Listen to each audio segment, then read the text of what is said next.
How does your brain fall in love? Is it something magical that happens to your brain?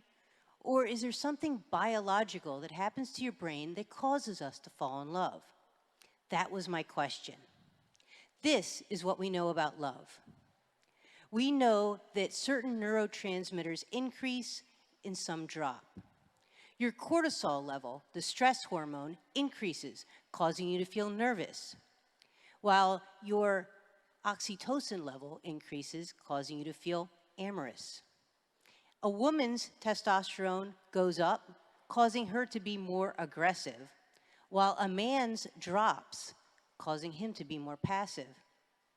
And in both, their serotonin level drops, causing them to be a little more obsessed. And although we know what happens, we don't know how you get there.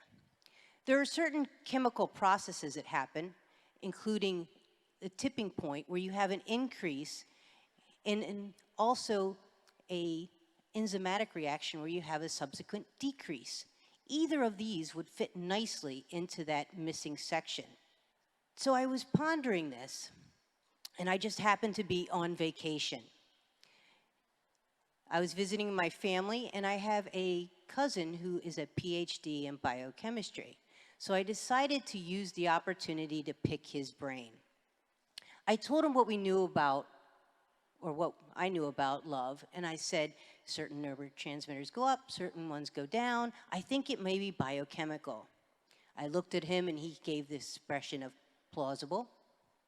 I said some may have a tipping point reaction. He said plausible, or looked plausible. And then I said others may be enzymatic with a subsequent decrease. Again, he gave me the facial expression of plausible. He's not a big talker, so I thought this was going really well. But before I could formulate my next question, my then 95-year-old grandmother spoke up, and she said, "You youngsters don't know anything about love." And I was shocked, and I said, "Yeah, I know, that's why we're talking about this." She said, "Your problem is you young girls jump into bed too quick. You fall in love, but a boy doesn't fall in love that way." And I kind of looked at her, and I said, "Okay, let's talk a little bit more. How does a boy fall in love?"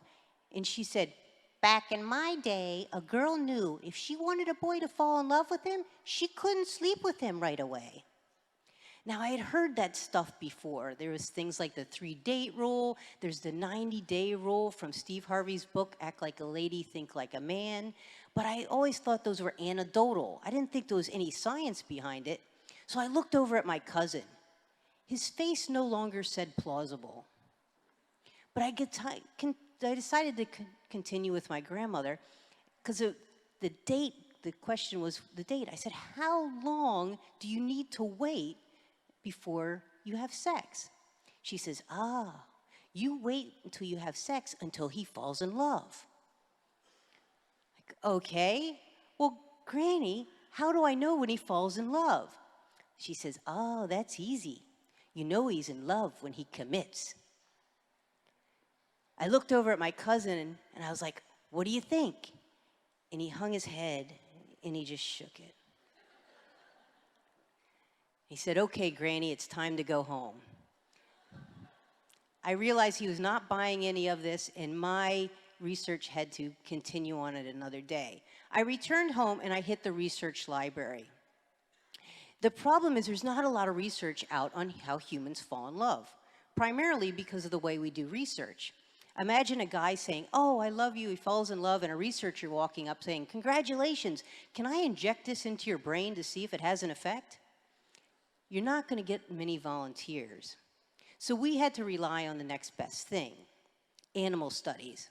But what animals fall in love? Well, we know when humans fall in love, they show exclusiveness to one person. So they started looking at other creatures that had mated exclusively. And they ended up settling on these guys, the monogamous prairie vole. When a prairie vole finds a mate that they're interested, they will basically mate for life.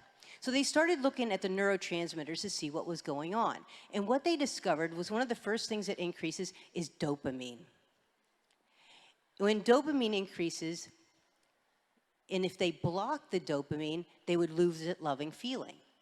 So they thought, oh, dopamine. But they knew there was a problem. Dopamine couldn't be with human romantic love because dopamine goes up with a lot of things. It goes up with gambling, chocolate, playing Candy Crush. So it couldn't possibly be dopamine. So they said, well, we know there's another one that's involved in bonding. It's called oxytocin. And oxytocin goes up with mothers and children that causes them to bond. So they said, let's take a look at that. So they looked at that. They found that when a female finds a man she's interested in, her oxytocin goes up by 51%. And then if they block it, she loses that loving feeling. So they said, it must be dopamine and oxytocin. But there was a problem. It can't be oxytocin for a man because of testosterone. Testosterone blocks the effects of oxytocin. So they said, it's got to be something different. They looked at another one that had a similar formula to oxytocin, and that is vasopressin. So they did the study again. They injected the voles with, or the vole would meet, they'd have the vasopressin, they inject an antagonist, a chemical block to the vasopressin, he would lose that loving feeling. So they said, then it's got to be dopamine and vasopressin for males and possibly some testosterone because we know that it goes up with that. So they said, perfect. What does that mean for us? Is this applicable? To find that out, I wrote to one of the head of the studies at Florida State University. And I asked, is the vole study applicable to humans? His response is a little embarrassing. He wrote back, of course, Dawn, explanation point. The explanation point is his.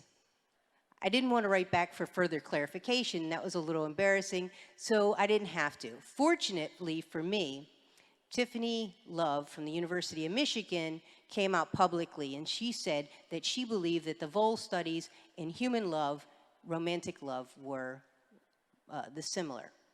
So great. Now, what does that mean? Well, if we look back at the mechanism, we can see that for females, that would mean dopamine increases and oxytocin increases. Well, dopamine increases when we're dating, when we're going to win we're excited, we're going to win the grand prize of love. So as long as you're dating and you're happy and you're dating, your dopamine's going up. Oxytocin goes up. It's called the cuddle hormone or the trust hormone. So when you're kissing, cuddling, having a good time, the oxytocin is increasing. And as you're dating a man and you're learning to trust him, your oxytocin increase. But there's a catch. Oxytocin slowly builds up that way, but it skyrockets at orgasm. In other words, my grandmother might have been onto something. Remember what she said? You girls jump into bed too quick. You fall in love. It was starting to look like the science was panning out from what my grandmother said. So I looked at the other part. How does a man fall in love? Well, if we look at it, dopamine, of course, if he has a good time, his dopamine's going up. But how does his vasopressin go up? Vasopressin goes up when a man is sexually stimulated. So if he's dating a woman he's sexually interested in, the vasopressin increases. But here's the catch. Unlike oxytocin, the vasopressin drops when he has sex. So how important is that? Well, I looked into it further. Florida State University ran a study, and they said it's not just the neurotransmitters that are important. You have to have the receptors. And how do you get the receptors? You get the receptors with the presence of the neurotransmitters. The neurotransmitters tell your body to build the receptors. So you have to have the neurotransmitters high enough to build the receptors to then get them filled. So that means it takes some time. But there was one other thing my grandmother said. You remember, you know a man's in love with you when he commits. Could commitment have anything to do with this? To find that out, I found a study from the United States Air Force. The Air Force followed over 2,000 servicemen for more than a decade, taking various tests.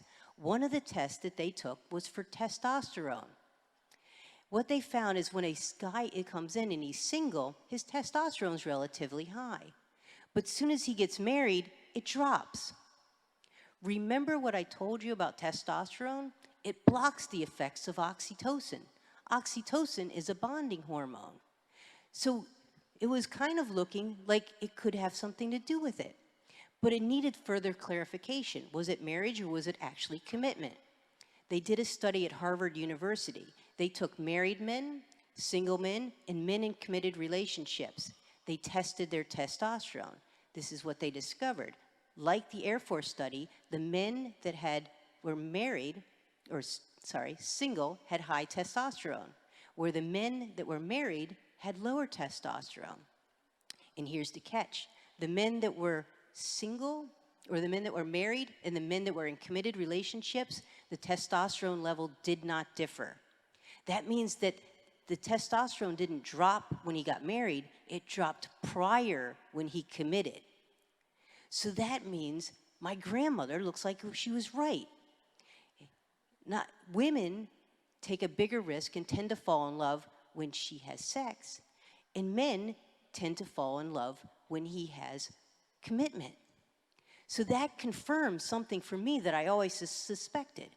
Not just that women tend to fall in love with sex and men with commitment, something even more important. And that is, my grandmother is brilliant.